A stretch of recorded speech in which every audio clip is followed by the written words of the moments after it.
Hey everyone, I'm Angela Sawsville, the executive coach here at Flourish, and today I want to check in on how you and your relationship are doing. It's been an interesting few months, hasn't it?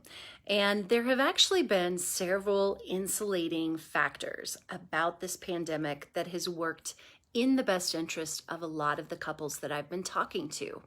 A few of the most common ones are the fact that they have had more time together than they normally do. And when we have a healthy baseline level of connection in a relationship, that helps insulate us against misunderstandings and all sorts of strains. So that's been a wonderful thing for a lot of couples. And when we're going through something as extreme as stay-at-home orders, we can absolutely take some of our deeper emotional needs and tell ourselves, not now.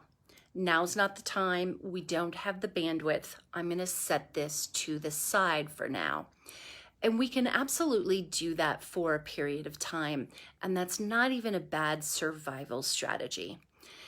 But the thing that I want you to be aware of, if you did that to get through quarantine, is that those relationship needs, they are like hunger. You can go without them for a while, but the longer that they go unmet, the worse you're going to start to feel. And so you're not going to be able to put them off to the side indefinitely.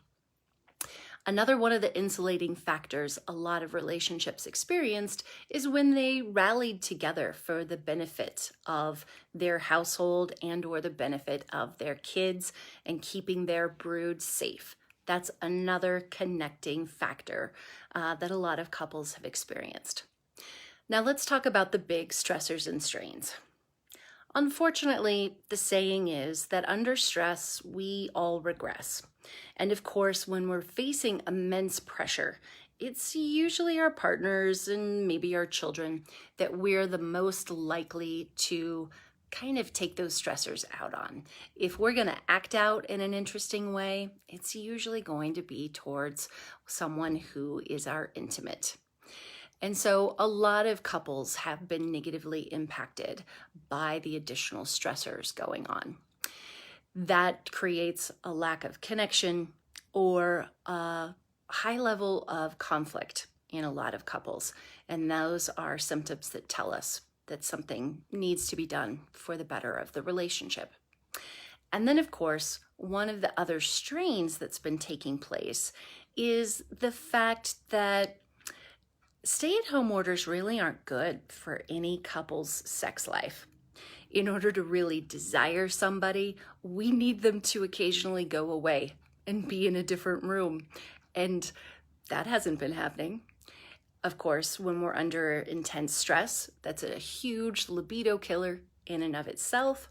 And what a lot of couples have experienced over these past few months is that their normal rituals of connection, where they get really good quality time with each other, like date nights or getaways without the kids, those have all been wiped off the calendar and they've kind of dissolved into a large amount of time together, but it's not always quality time together. And so a lot of couples are noticing that it's their sex lives that have really paid the price for the disruption in all of the routines. So if you and your partner are struggling with any of those challenges, you know where to find us.